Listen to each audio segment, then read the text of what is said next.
Kimberly, I think we're going to get this going here in a second. I just want to make sure that we are streaming everywhere so everybody can see us and we're able to get the message to the people. Okay. Kimberly Berry, the Deputy Director of the Unemployment Insurance Agency here in Michigan, and you've certainly been busy. I have just a little bit, Hank. We have been very busy. 1 million people busy. Yes, absolutely. Talk to me about it, though, because I know one of the main things, and it's something that I hear every day, and you and I have had this conversation. There is such a level of frustration from people who have been trying to file, who've been unsuccessful in being able to file, either not being able to get online or the phone line, you name it. So talk to me about what has been done and what will be done in the future to make that process easier for people. So what has been done is one of the things that makes it difficult is for people who we did this advertising. We were excited about the self-employed, the 1099, those who have low wages and things of that nature. And unfortunately, we did not have an application up there for them to apply. So the application was added to our system on April 13th for them to apply. However, we're going to begin processing them on Monday. But what I wanted to share is that just so you're aware, we have had over 1 million. I talk about these numbers often. We also had approximately 755,000 payments. That's huge for Michigan. We've also had approximately $825 million poured back into those same people, the 755,000 people. 92% of our people are getting through. 95% of our people have filed claims. But for us, that remaining 8%, that remaining 5%, those are the people we're trying to fight to make sure they get their benefit. Okay, so let me speak for the remaining 5%. And I got to believe it's higher than that because the amount of emails I get alone is overwhelming. So the main thing that I hear from people is the phone line is consistently busy. And I can tell you, I've tried calling personally myself many times, and it just goes right to that Verizon tone or the phone line gives me a busy signal. If I'm trying to log on during peak hours, which we've encouraged people to go during off-peak hours online, several times I'm kicked right off of the website. So I think the frustration from people is we keep hearing that work has been done and the system is being improved, but there are still, and it's got to be more than 5%, people who are still not able to get through. What do you say to those people who rightfully so are incredibly frustrated? I say, please bear with us. The Unemployment Insurance Agency is committed to making sure that everybody that is eligible, every eligible worker in Michigan, everybody that could potentially have any type of benefits paid out to them will receive them. Please bear with us. I know we've said that many times. I know that's not helping them or assisting them, but we are still doing some great work with the people that were able to get through.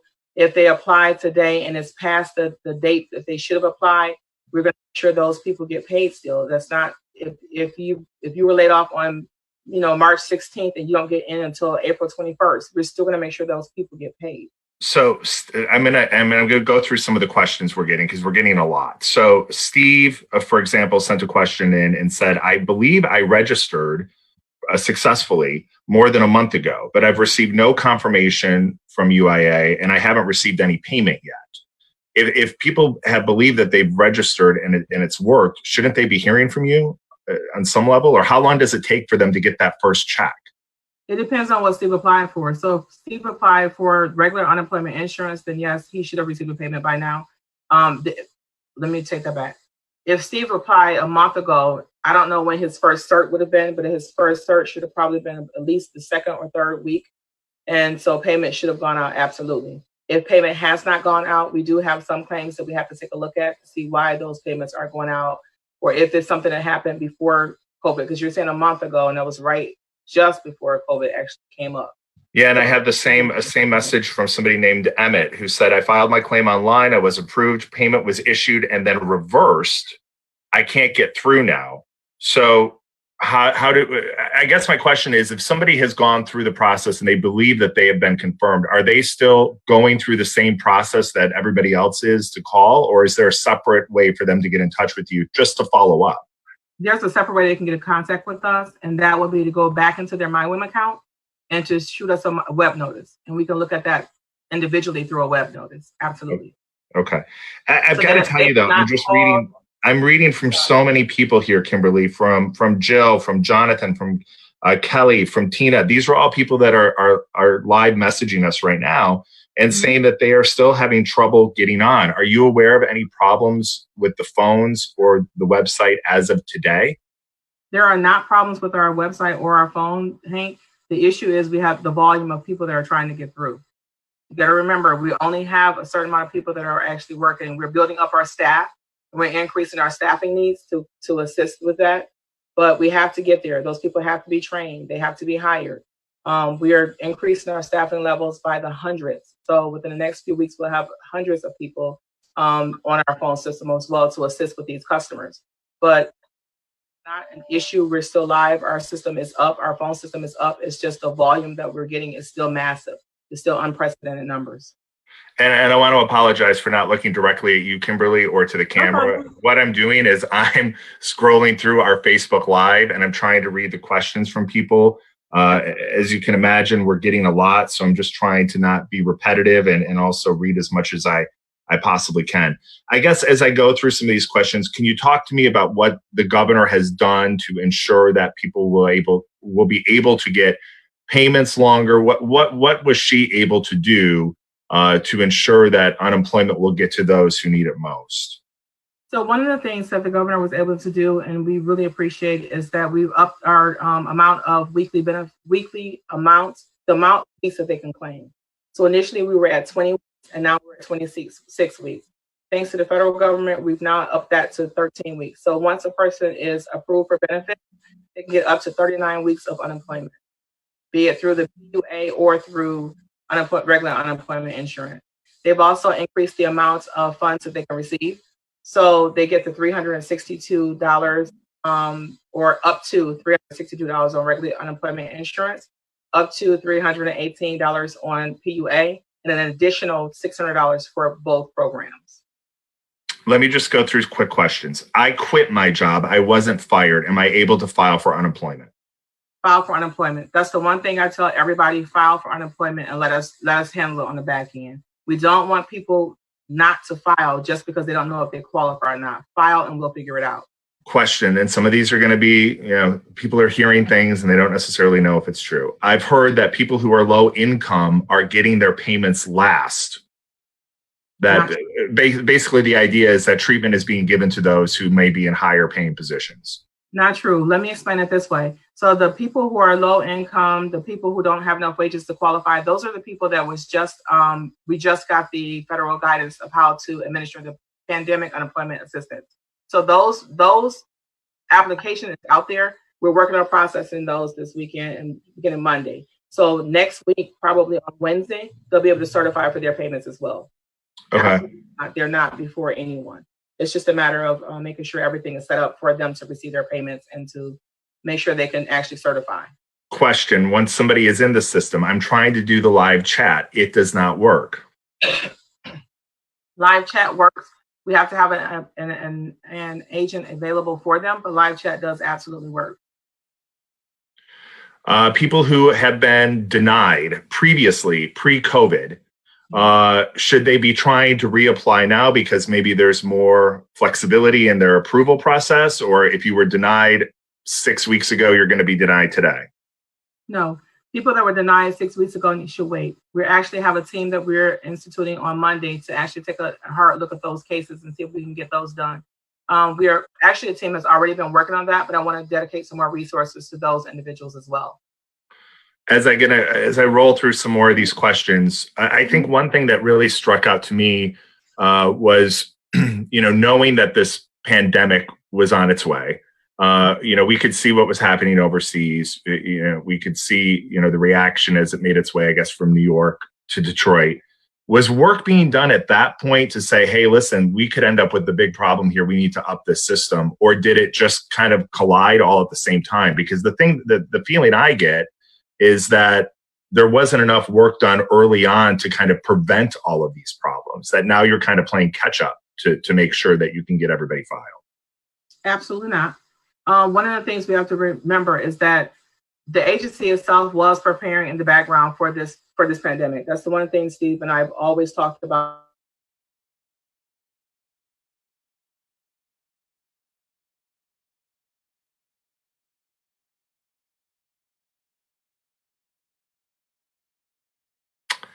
I hope you're just frozen. There you go. Okay. Sorry, you were frozen there for a little bit.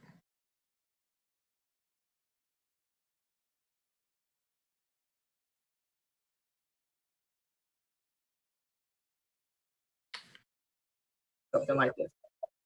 Okay. I'm sorry. You were just frozen there for a little bit. So could you maybe repeat that? Hopefully it wasn't just me. Maybe it was other people. Okay. Am I okay now? Yeah, I hear you. I just want to make sure I was okay. No, the agency has been preparing for this all along. We wanted to make sure we were proactive in case we had, a downturn in the economy or in case something happened. I think the planning we were doing was really well in advance.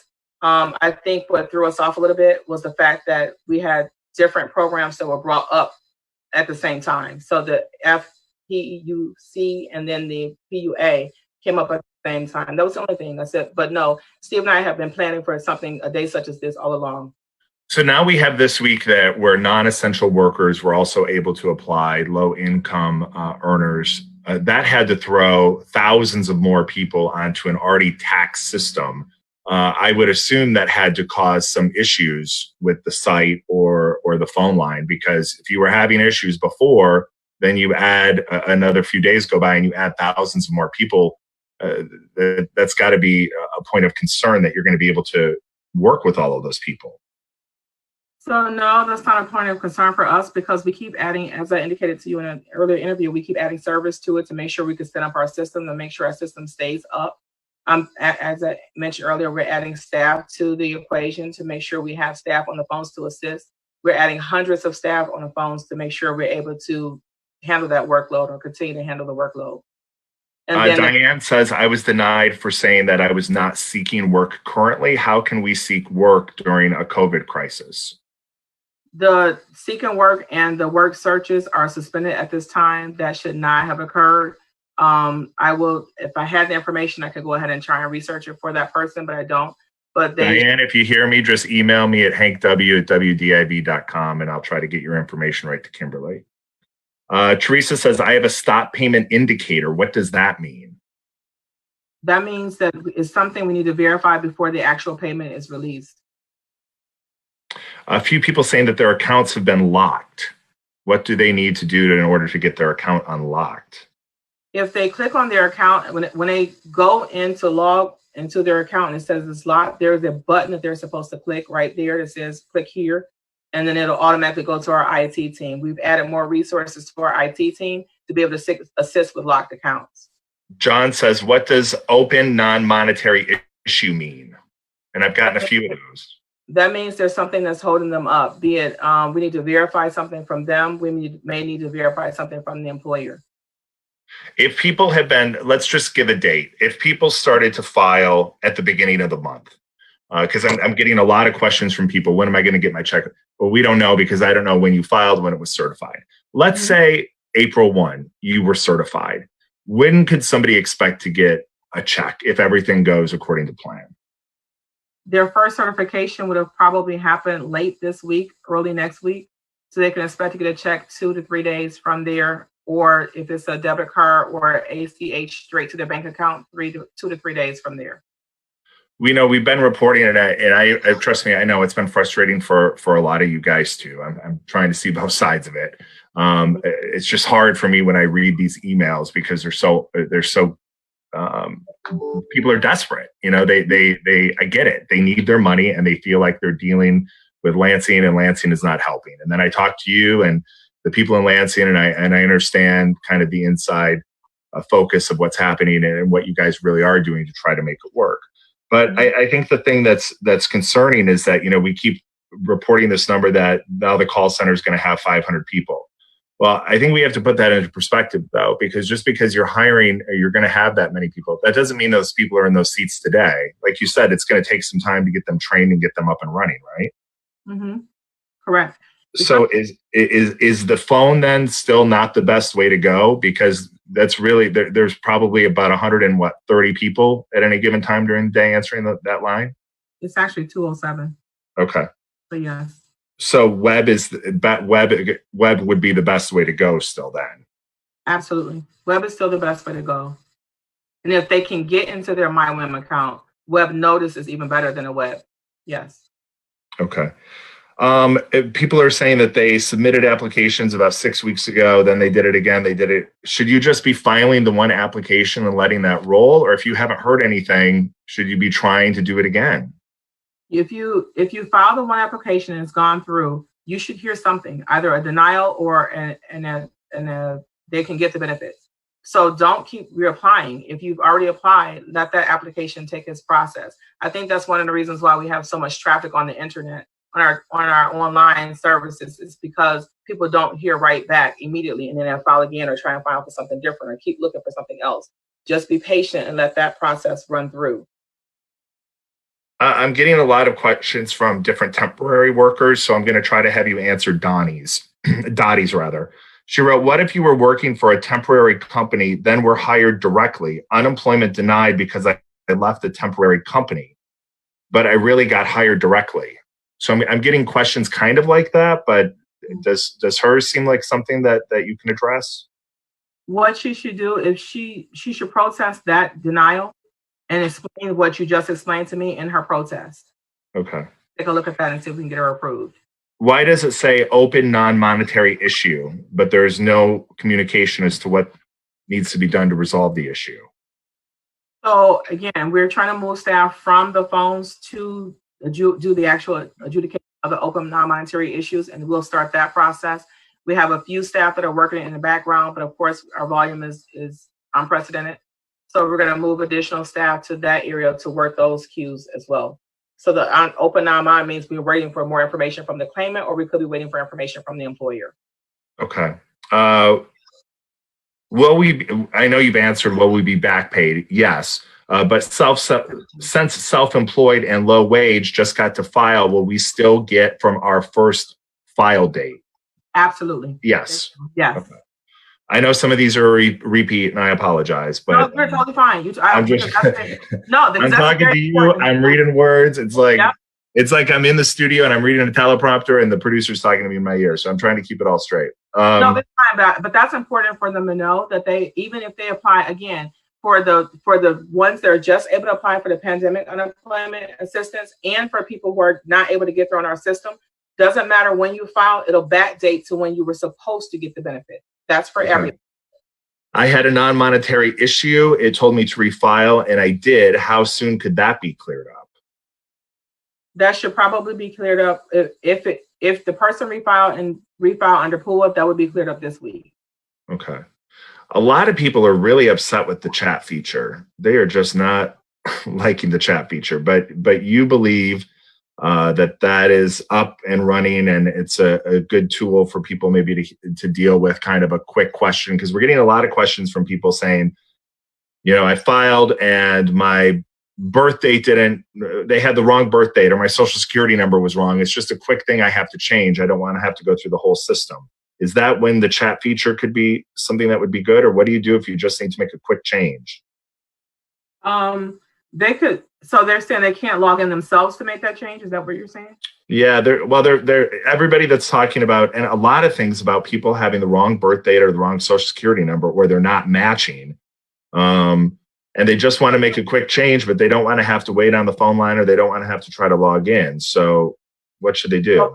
For our purposes, they have to log in, because it could not be that actual person. It could be a hacker. So we don't allow people to just make that change on their own. They have to speak with an agent to verify some other identifying information before we can make that change. Okay. Anything else that people should know that could really help make the process easier for them? Because this is, again, the majority of these comments are just people having trouble getting onto the system.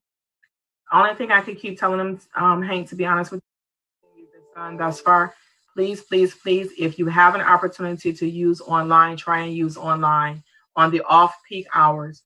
Please allow your neighbors, your family members to try and get on the phone if possible. The phones, we really want to try and reserve those for people who are not able to have online services. Also, please be mindful that our heaviest day is going to be on Mondays. So you may have more success on a Wednesday or Thursday, Friday, Saturday even. On Saturdays, we're open from 7 in the morning until 2 o'clock in the afternoon, strictly for people who are trying to file a claim. I'll say that again. If you're trying to file your claim and you cannot get through on your Monday through Friday day, try Saturday from 7 in the morning to 2 in the afternoon. Only for claim filing, not for questions. We want to leave that open for people who can't get through Monday through Friday to file their claim. A question from an employer: how can an employer respond to a non-monetary issue when they are closed? Through their MyWham account. Okay. If they're in their MyWham account, they're going to respond right there.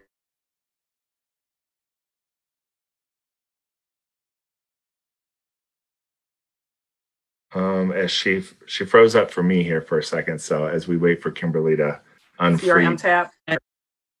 Oh no, am I back? You're back. You're back. It's gonna happen. It's gonna happen. It's gonna happen. But the I'm an employer responding to hundreds of pieces of correspondence by mail, but as you can imagine, the mail is running very slowly right now. I would assume that the concerns you have from employers as opposed to employees are a whole nother set of things, but are they too supposed to be contacting you this way, or what's the best way for an employer to kind of get answers? So the employer has a different way to contact us, same way through their MyWham account. They can send us a web notice, or through their, they have a different number for their ombudsman. But for that particular employer, we understand and recognize that we're sending out thousands of pieces of paper to those employers. And so again, we've made provisions internally to make sure that if they file something that's late, we still are going to process that paper. So if they're having a difficult time getting the responses in because it's so much work, I mean, so many different responses they have to file, please go ahead and do them anyway. We'll give good cause for the lateness of it. Jay, Megan, Scott, Tina, Brian, Jessica, all saying I was denied when I first applied, but they want to know why they were denied. They said that they didn't receive information as to why. So should they be resubmitting a claim? We kind of touched on that earlier, but if you were denied at one point, maybe earlier this year or recently, and you feel like your circumstances changed or you want to appeal that decision, what can you do? So if they were denied, it depends on the reason. If they were denied because they didn't fit in the category for regular unemployment, they should apply for the PUA, the Pandemic Unemployment Assistance. If they were denied well before COVID, then those are being processed currently. If they were denied and they're not sure why they were denied, they should file a protest through their MyWham system on Tuesday through Friday. Okay. A few employers are just chiming in right now saying that the number that they are to call is not working. Are you aware of any issues with the number for employers to call having problems? Absolutely not. It's working. The problem is the claimants have a hold of that number as well. So we're trying to repurpose the claimants back to the 0017 number. But unfortunately, claimants are reaching out through the employer number as well. So it's a little difficult to get through. But what I encourage them to do is to, again, send a web notice to us and we will process it via a web notice and make a call back to the employer. Question: why are they holding up payments waiting for employers? It's been 5 weeks. If that sounds like a person who has a discrepancy on how they're separated from their employer. Okay. So we have to respond so we can figure out their side, or also to be an overpayment to which the claimant would have to pay back, and we don't want to do that either. What is a non-monetary issue? A non-monetary issue could be the manner in which they separated. That has nothing to do with just necessarily financially, but a person may say they quit, employer says, nope, you were fired, or vice versa. I've heard of some people kind of going through Michigan Works and then bringing it back through to UIA. Mm-hmm. Is that advisable or no? That is not advisable at this time. One of the things that we're trying to have Michigan Works assist us with is to help with the passport reset. So unfortunately, they are not able to necessarily answer the unemployment insurance agency's questions, but they can help us with unlocking an account for MyWham or My Login. So that's right now their focus, to assist us in that area. Marion asked, I'm an independent contractor. I read that I need to use my last 18 months gross income, but the site says choose a year. What do I do? Choose a year for now, but you can always upload any documentation you need to. So she chooses that year, that's fine. And then when she gets ready to upload her documents, upload everything she wants to tell us. Stacy says, I'm not registered with Michigan Works. Will that affect my claim? I've gotten a few of those. No. Okay. No. I was approved. However, when I certified, I am ineligible. I don't understand. That's from Chris. So I've had a couple of those myself. So where it seems like they were approved, but then when they go to register, they don't have the benefits there. They're not able to certify there. That would cause us to have to do a little bit more investigation to their actual account or to figure out why their claim is approved, but yet they can't. Why are they not? Why is it held? Pretty much. So if they send again a web notice, we can answer that more specifically to that person. Okay. A lot of people saying, what if you can't file through Michigan Works, but you don't want people to do that? No, it's not that I don't want people to file through Michigan Works. It's going to be difficult because Michigan Works is close as well. So they can call the Michigan Works that's closest to them and speak with them about how do they register. Michigan Works can probably register them through the phone. I don't doubt that at all because they have been getting a lot of their customers through. And once the customer gets through to register with them, that's how they're getting a lot of their, what's my claim status and all the other questions that we're getting from the agency. So call local Michigan Works to see if you can register by phone. I'm not saying don't register at all. I'm saying don't go in person. A few people have been saying that they have part-time jobs, but they're not able to do those jobs anymore. Like somebody saying that he's an independent DJ. You can file for benefits if you're a part-time employee too.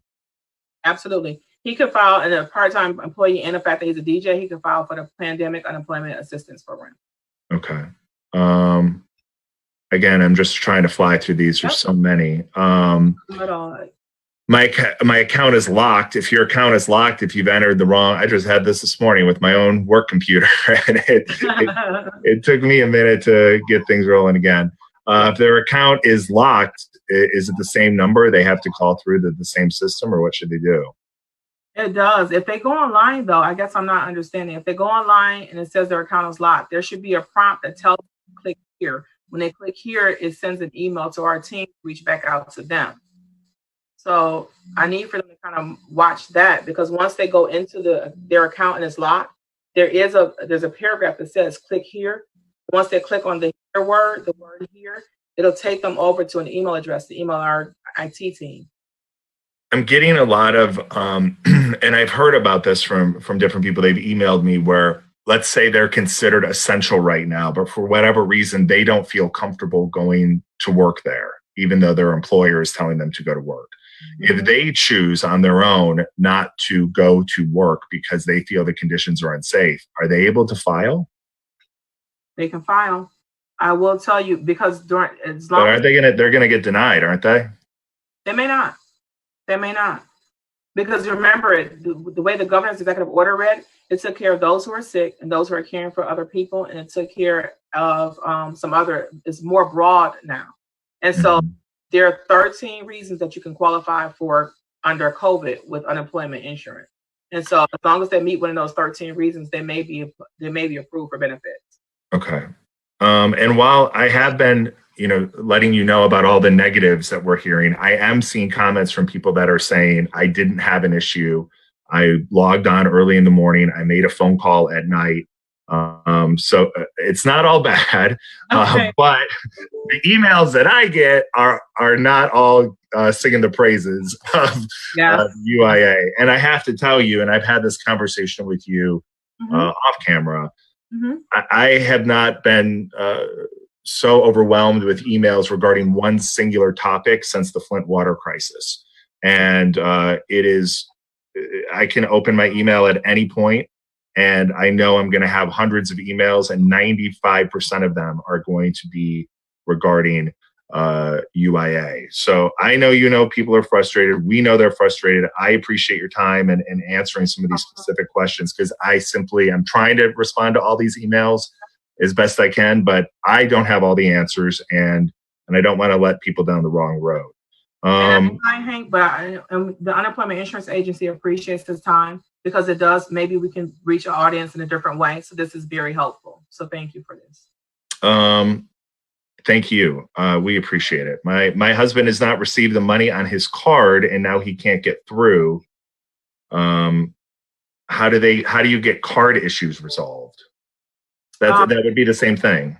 It would be the same thing. Contact us, call us on the phone, call us on the 866-500-0017 number, or reach out to us through the michigan.gov/UIA. I do want to say too, Hank, we've added a lot of different videos to help people out just recently so that they can look at those. Maybe some of their questions are going to be answered in the FAQ that we posted on our site just recently. And so if they look at some of those videos, kind of watch some of the frequently asked questions, that may cover some of the things that they want to know as well. Because their questions, I mean, to be honest, these are not unique issues that we are experiencing, we're seeing. So, but we try to kind of codify them in one general area so that people can see the videos to maybe help them figure out how to apply for the tool.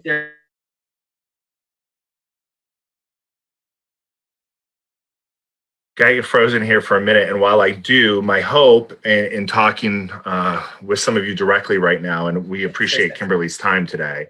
Kimberly, I was just chatting away while you were frozen there for a second. Okay. Because we've got, I mean, we're approaching 5,000 questions and comments here quickly. So I appreciate your time here today, and I'm hoping maybe we can even schedule a time here in the future, maybe within the next few days. We get along good. We're okay. And then maybe at that point I can, ask people ahead of time to submit specific questions, because I know we pop this up on people kind of last minute, and that might give you an opportunity to go through some of the more heavily, through some of the questions that we're receiving over and over and again. But if you think, I do want to encourage them to look at our FAQs. We do have a lot of these specific questions we have already answered or not. We just posted them up because we get a lot of the same consistent questions. We've been watching Facebook as well. So some of those frequently asked questions, we've codified them in one document. So they could take a look at that. That may hurry up and get their answer a lot faster than by the time you and I schedule again. Cassie says, why are people getting denied for unemployment for previously quitting a job less than a year before COVID-19? So one of the things that we take into account is the separation from the last 18 months for regular unemployment. And so that would be a determining factor for us. But without having that specific case, I couldn't answer that. Okay. I'm being denied due to not registering for Michigan Works, but I'm furloughed. So what do I have to do to register? Call the local Michigan Works office and speak with them about registering for Michigan Works. The actual looking for a job and providing us the work search that look for a job is what was lifted. So call their local Michigan Works office to register with them. We've gotten this question a lot, and I know we've answered it on air and online again, but I'll toss it to you. How long will the $600 be given to us during unemployment? The extra. Yep, it'll be given from April 4th, 2020 until July 25th, 2020. Okay. I've also, unfortunately, in talking with our Attorney General, Dana Nessel, she's been doing a really good job on trying to keep people posted on scams that are going around. There are dozens of them. I encourage people to go to the Help Me Hank page at clickondetroit.com, because there are so many that are COVID specific, that are Metro Detroit specific.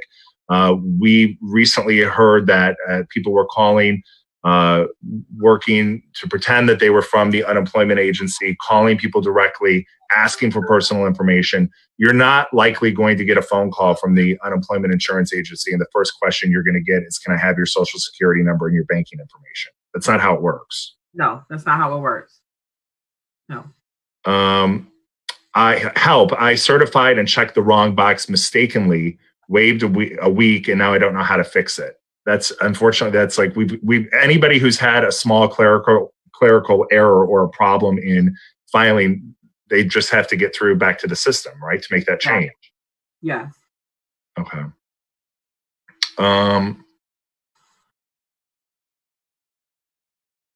Anything else you want to let me know? I'm just kind of, I see a lot of repeat questions, so I don't want to waste your time. Nope, you're fine. I just want to keep reiterating that we get it. We understand. The Unemployment Insurance Agency is here for you. I know it doesn't feel like it, but trust me, we are. Those who are entitled to benefits, we will definitely make sure you get those benefits. We're working as fast as we can. We have staff working 12 hours a day, 7 days a week. We're trying everything we can to make sure we get to you and assist you, each of you. Know that it's a lot easier to get through on our system if you don't do Mondays. Mondays, for some reason, we're super flooded. So try not to get online or on the phone if you can. I hesitate to even ask you what is the best day, because I'm worried that everybody's going to call on that day. Monday's not a good day, and Saturday is, I would think, is a really good option, because you do have a lot of staff on Saturday, and typically, even though we're kind of dealing with Groundhog's Day, maybe a Saturday comes and people feel like they don't want to file or do that work on that day. So you probably have lighter traffic on a Saturday. Much lighter traffic on Friday, and Saturdays have always been our thing. Much lighter. Fridays and Saturdays are usually lighter. Or even lighter, because everyone's focused on different things. Anything that will be coming, I know, you're training more people to get them ready and to get into the call center, and we're approaching 30 minutes here, and I promised that I wouldn't be chatting this long, but is there any hope for people who keep calling the phone line? Any idea like when those people will be up and running? When do you think the system's going to be at 100%? We'll probably be at 100% the first week of May. Okay. I'll probably be at 100% first week of May. Trust me, that's one of the biggest things I'm charged with by Steve, our director. So that's one of my pushes to get us up and running by no later than May at 100%, a little over 100%.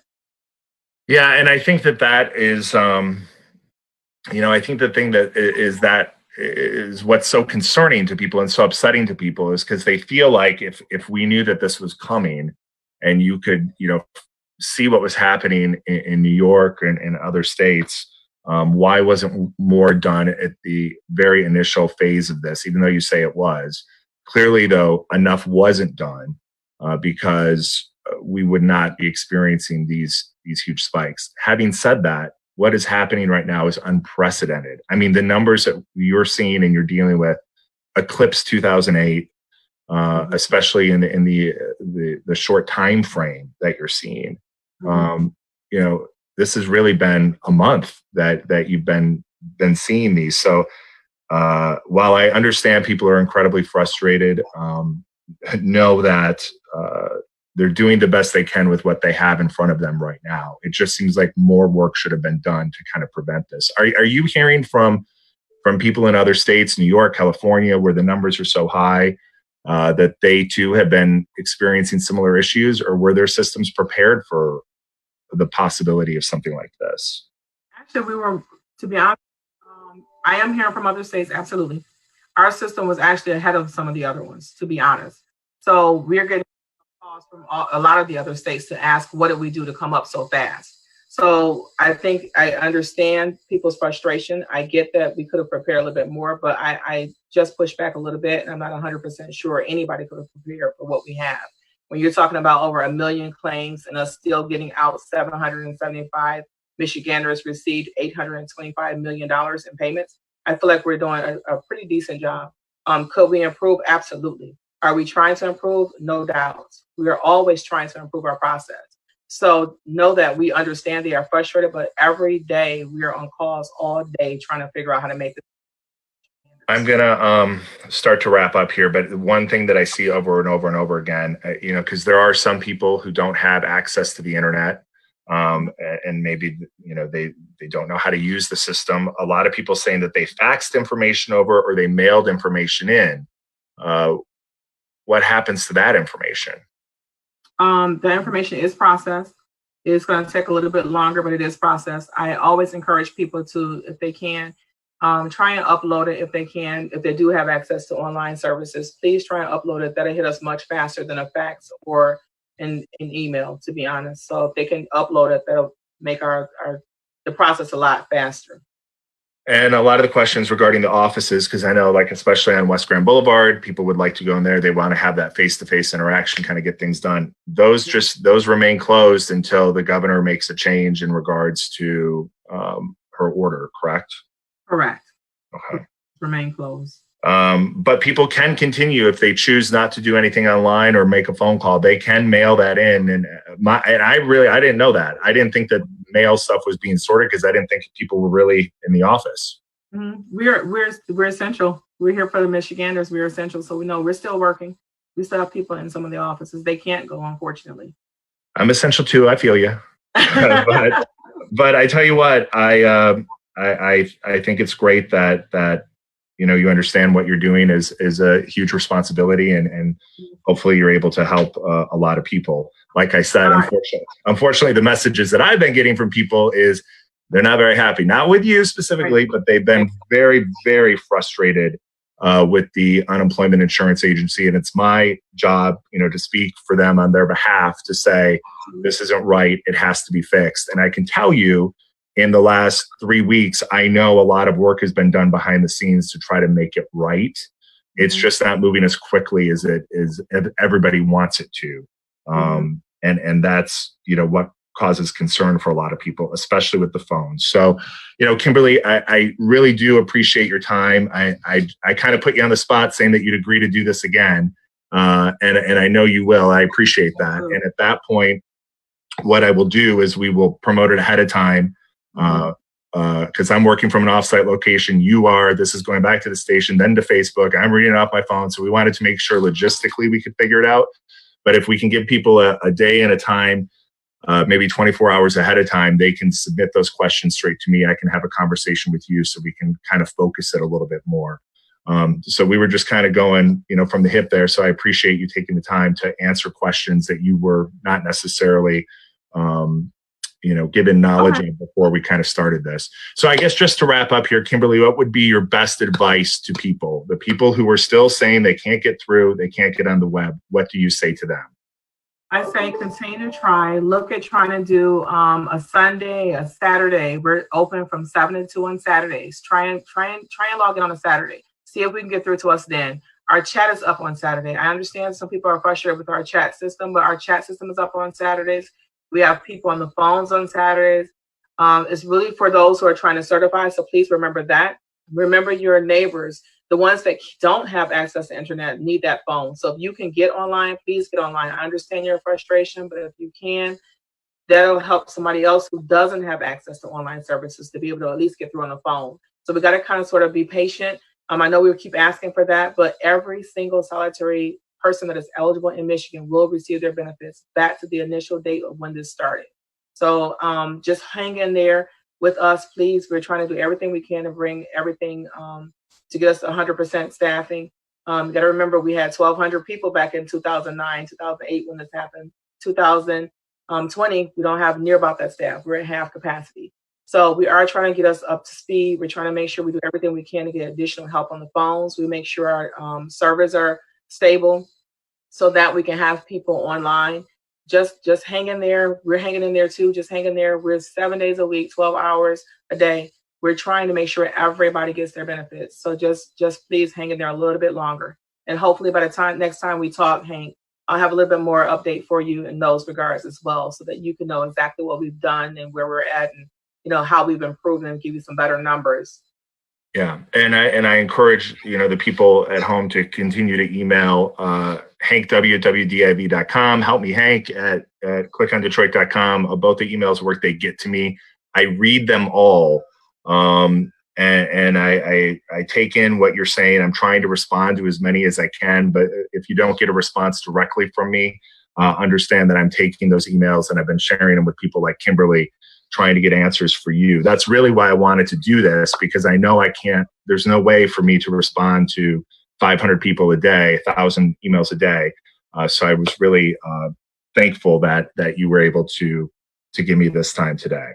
So Kimberly, I appreciate it. I want to encourage everybody to share this with their friends and their family. So hopefully we answer some questions for you. Keep the questions coming to me. I will pass them on to Kimberly. And Kimberly, we're going to be back here. We're going to do this again. Yes, we are. So I appreciate your time, Kimberly. I hope you have a great day. Everybody that at home that's still feeling frustrated and upset with the process, understand that we hear you, and I'm going to do everything in my power to make sure that we can help you out and make sure that you get the money you need. So thank you for tuning in, everybody. We appreciate it. Have a good day. Thank you.